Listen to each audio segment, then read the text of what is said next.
Hello, this is Trevor from Telecom Training. On this video, I'll explain how cable modems work.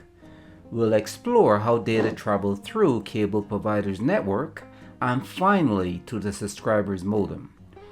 We'll also look at the DOCSIS standard and how cable companies use fiber optic technology to deliver high-speed communication.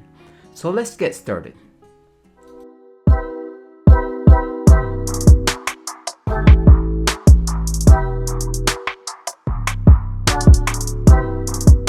Now, data from the internet travels along this fiber optic cable into the ISP's router. This ISP's router is located at the headend. This is the broadband network central hub. This is what we call a headend.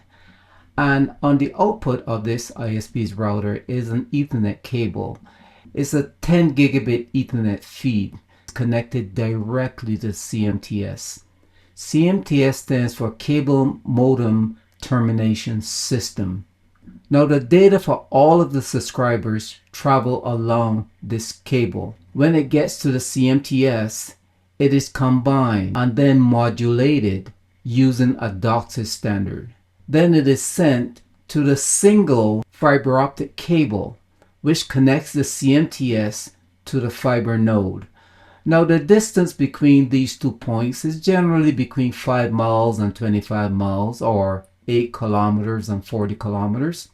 Once this data gets to the fiber node, which would be a light signal since this is a fiber optic cable, it has to be converted back to an electrical signal. Your data is converted to an electrical RF signal and then sent out onto the coaxial cable to the individual subscriber modems. A city with about 1.2 million subscribers would typically require 3 to 4 headends. Each headend serves an area ranging from roughly 200,000 to 300,000 subscribers. Now, when internet data is sent from the router onto that 10 gigabit Ethernet cable, it is a long string of ones and zeros. When the CMTS receives this information, it breaks it up into smaller packets. Now, one packet at a time is sent from the CMTS to your modems. And each one of these packets may not belong to the same subscriber. The CMTS knows what the IP address is for each one of these packets. This first one here, we have the source IP and the destination IP written under here. But the CMTS does not talk to your modems with the IP address. It talks with the MAC address. So how we get it there is that first we have to encapsulate it. Encapsulation, it simply means that you're going to change this packet into a frame. In order to send it to the modem, it has to be a frame. So the way this is done is that we encapsulate the packet with a MAC address and it would now become a frame. Think of this as a letter that you put in an envelope. This is what you need to get to the modem. You take this packet and you put it into an envelope. Let's say this envelope here, and you seal that envelope. On the outside of that envelope, what do you need to put? An address. A mailman needs to know what address it is going to, and the system here needs to know what address to send it to. In this case, we're dealing with a DOCSIS frame, and the MAC address is put in an area where it can be read by the modem. The modem would read this MAC address to identify that it belongs to that modem, because this is the MAC address of the modem. Every modem has a different MAC address. How this information is sent, the customer would purchase a certain amount of bandwidth. And we're going to use DOCSIS 3.0 for this example. We have DOCSIS 3.1 and DOCSIS 4.0 as well, but we're going to use DOCSIS 3.0 for this example. DOCSIS 3.0 have from channel 1 to channel 32 channels. And each channel has 6 megahertz and it carries 38 megabits of data. So each one of these channels carried 38 megabits of data and it's 6 megahertz of bandwidth. Okay, so in total, the downstream total bandwidth, 32 channels times 6 megahertz equal 192 megahertz. And we have 32 channels, 6 megahertz each, carrying 38 megabits per second for each channel. So that's a total of 1.2 gigabits. Total speed of all of these channels is 1.2 gigabits per second. So let's say this particular subscriber only want 4 channels, because modems, you could buy modems out there and they come with 4 channels, 8 channels, 16 channels, 24 channels, or 32 channels. You can buy whichever one you want for DOCSIS 3.0. They come with different channel sizes, right? So let's say this customer out there, maybe he has a 4-channel modem or maybe more. But if you have an 8-channel modem, you could purchase 4 channels if you want to. But if you have a 4-channel modem, you can't purchase 8 channels because your modem wouldn't be able to accommodate so many, right? So this customer out there, let's say they have a 4-channel modem and he got 4 channels. We're using DOCSIS 3.0. So this is called a DOCSIS frame.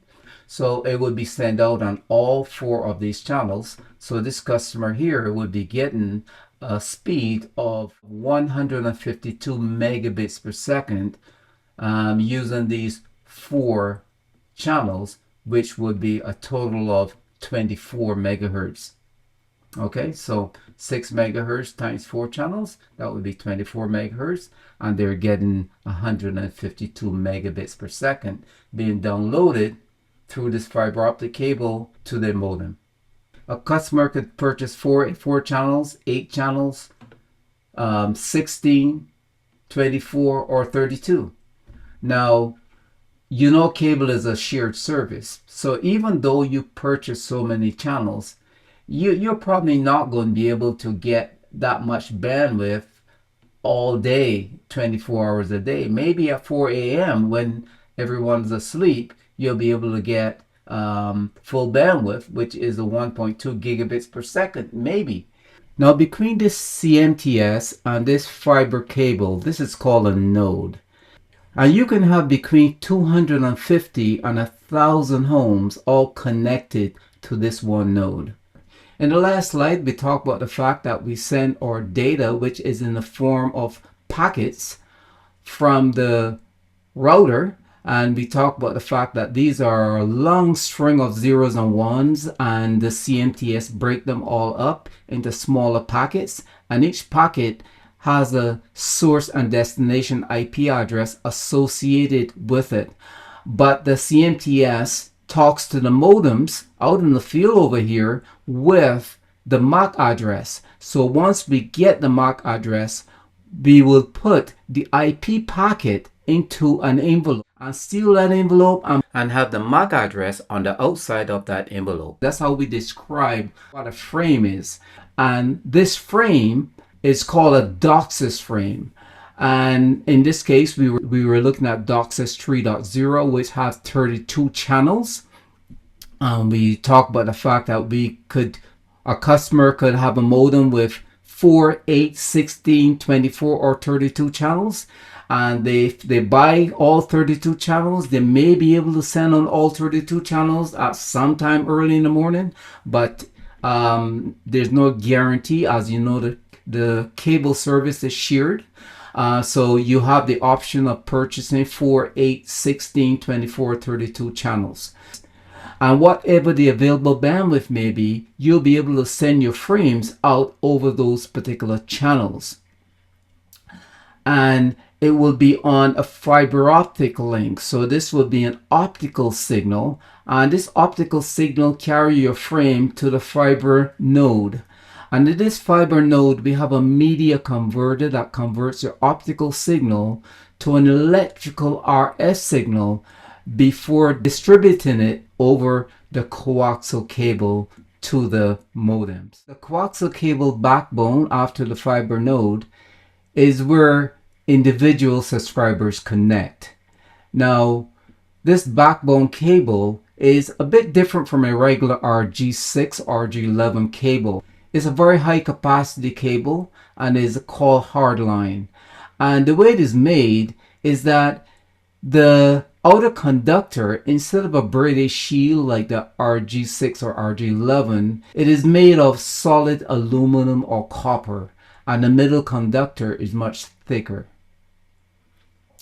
Now, in order for individual subscribers to connect to this hardline, we have something called a tap, which is connected to the line, and then individual subscribers' cables, RG6 or RG11 cable, will be connected to this tap. Now this is what the taps connected to the lines look like. Now this is the tap from the back, and these are the two connection points where you will connect the backbone cable. So you'll connect them right here. One side will be in and the other side will be out. And if we should look at the front of the tap, we have the connections here where the customer's RG6 or RG11 cable will be connected. Now we see 23 dB here. What this simply means is that every tap that's located out there in the field has a different dB level, and it all depends on how close it's located to the node or an amplifier. The closer it is located to the node or an amplifier, the higher the dB level would be. The further it is away, the lower the dB level will be. Here we have a fiber node connected to the coaxial cable, and we have a tap, and this tap is 23 dB, and we have the customers connected to this tap. You see the RG11 or RG6 cable all connected to the tap. Now you'll notice this tap is 23 dB. That is because it is very close to the fiber node. As we move further away, you see the dB level drop to 8 dB here, and even further away it is 4 dB at this point.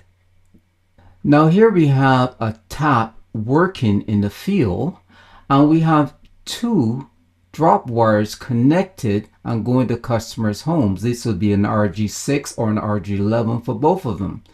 Now you'll notice we have 5 ports, but only 2 of them have connections. The other one's got a plug in there. And I just want to mention that when these ports are not in use, there's a 75 ohm termination plug that is put into these ports. And this plug stops the signal from being reflected back, because if it is reflected back, it would cause problems with network communication.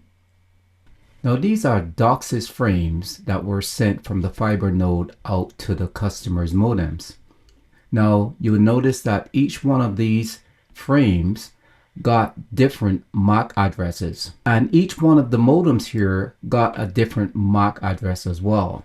So these modems would only accept a frame that has the same MAC address.